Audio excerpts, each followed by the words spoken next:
eu estava falando com uma mulher negra cadeirante sobre que foi convidada lá no programa na Jovem Pan, no Linha de Frente.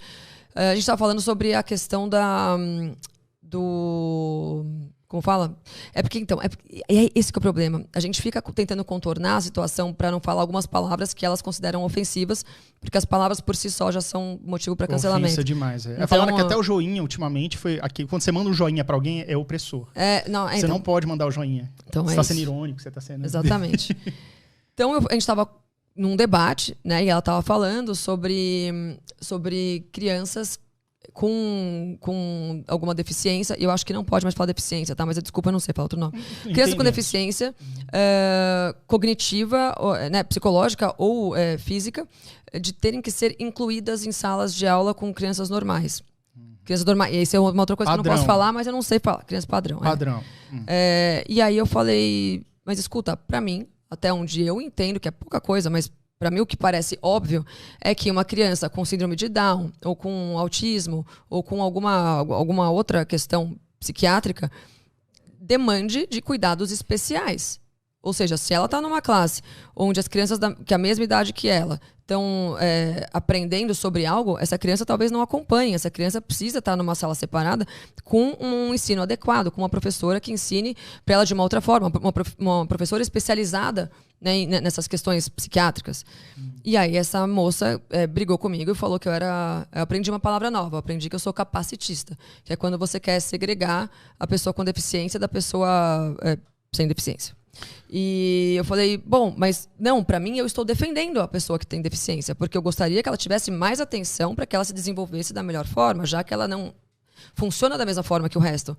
E aí entra a relativização da esquerda de novo. Depois eu vim a saber que é uma baita de uma militante esquerdista, essa moça, e ela defende com unhas e dentes que a criança com Down, com tudo, tem que acompanhar uma classe normal, o que pra mim continua sendo um absurdo, tá? E aí veio uma série de cancelamentos em decorrência dessa minha fala.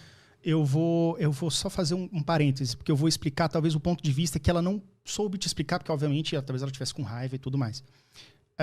Eu entendo esse ponto e digo que eu sou a favor desse tipo de inclusão, de crianças que têm alguma questão psiquiátrica, psicológica, etc., estejam inclusas em salas padrão, salas de aula normal, comum. Vou te explicar por quê. Existem algumas leis que já versam sobre isso. Aí o problema de vivemos num país relativamente pobre. Nós somos ricos em algumas coisas, mas somos pobres na questão social ainda. Por quê? Existem algumas coisas que acontecem quando você faz isso. A criança, vamos supor, uma criança com síndrome de Down, ela não vai, provavelmente, ter o mesmo desenvoltura, aprender na mesma velocidade, etc, etc. Mas essa pessoa ela não vai estar desassistida. Ela vai ter uma pessoa ali, uma professora só para aquela criança ao lado, ensinando. Aí você fala, querendo defender essa criança com algumas questões mentais. Pô, mas não seria melhor ela aprender numa sala de aula sozinha, com o professor ensinando no tempo dela? Sozinha, tipo a PAI não dá aula para crianças com... Sim, também, uma inclusão, né? Aí o ponto é o seguinte, quando a gente faz esse tipo de inclusão, do tipo assim, a criança que tem alguma questão psiquiátrica, ela esteja numa turma normal, mesmo que acompanhada com uma professora que senta do lado dessa criança, ela faz com que as outras crianças percebam que existem pessoas na sociedade que não são parecidas com elas e tal, e merecem respeito, inclusão, etc. Na hora que tem um jogo da turma, a criança que tem o síndrome de Down, no exemplo, ela entra na ciranda também. Então, essa questão da socialização, ela entra embarcada nisso. Eu acho que é isso que ela estava defendendo, entendeu? Então, eu imagino que para uma criança de Down ter que aprender com uma sala barulhenta, porque criança é barulhenta, a professora tem que explicar num ritmo mais rápido, e toda hora a professora do lado dela fala só, ela quis dizer isso, não sei o quê. E isso, com certeza, deve ter algum impacto.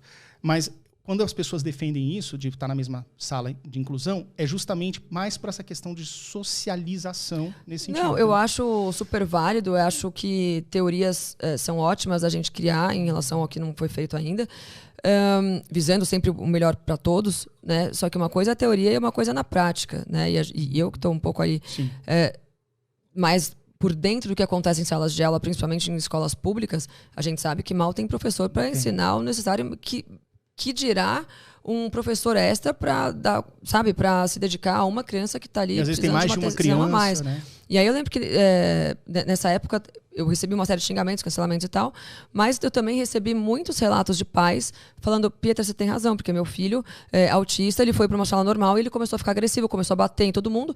E aí o que acontece? As crianças que são agredidas por uma outra criança que tem autismo, ela não pode revidar, porque aquela criança tem autismo. Então você gera uma situação de violência ela na muito sala. impulsiva, às vezes ela puxa o cabelo Exatamente. na melhor das intenções, entendeu? E machuca o colega. Mas aí você concorda que é complicado você defender Sim. isso a todo custo? Porque primeiro nosso sistema dificilmente conseguiria abarcar essa teoria, né, na prática. E segundo que tem os contras também, né? Sim. Então não é... E assim, no debate, eu estava conversando com ela numa boa e coloquei meu ponto de vista e ela ficou assim muito revoltada, me chamou de capacitista. Esse é o problema. Eu acho que perceba que você está trazendo questões da realidade. Tem pai que já virou para você que tem um filho, ou seja, quer uma pessoa que mais defenda uma causa do que um pai que tem um filho com essa causa.